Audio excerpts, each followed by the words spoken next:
Qatar. This was the fateful moment that Qatar was made host of the 2022 World Cup. This moment had followed high-profile bribery cases and extreme corruption. As the smallest country ever to host a World Cup, how did it become the most controversial?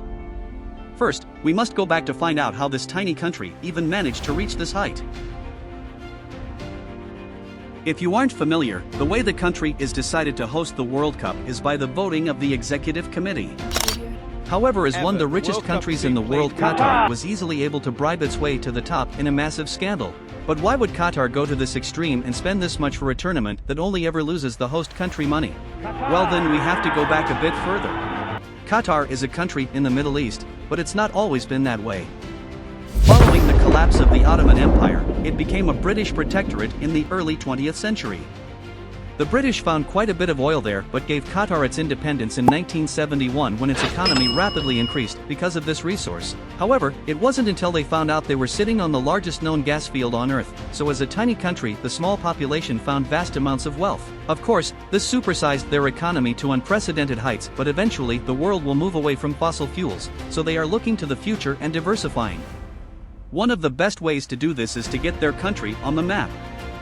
And what better thing to invest their billions of wealth into than the world's biggest football tournament with over 1 billion global viewers to make a mark on the world stage? But this is where it gets interesting.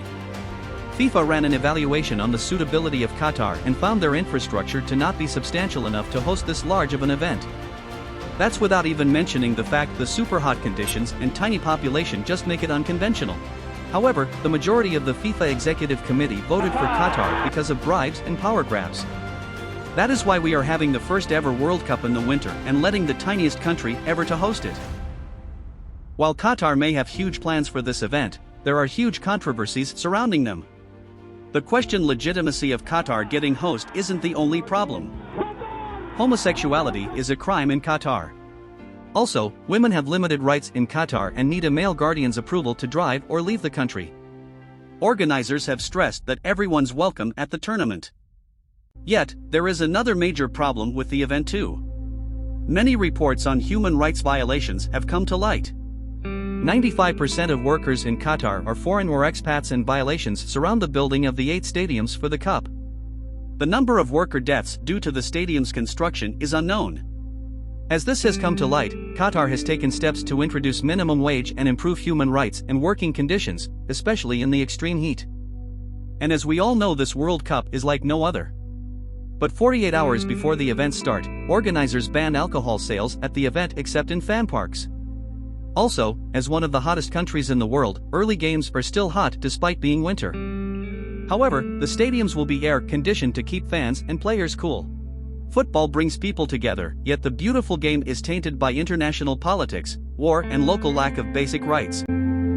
Sport has the power to change the world. It has the power to inspire.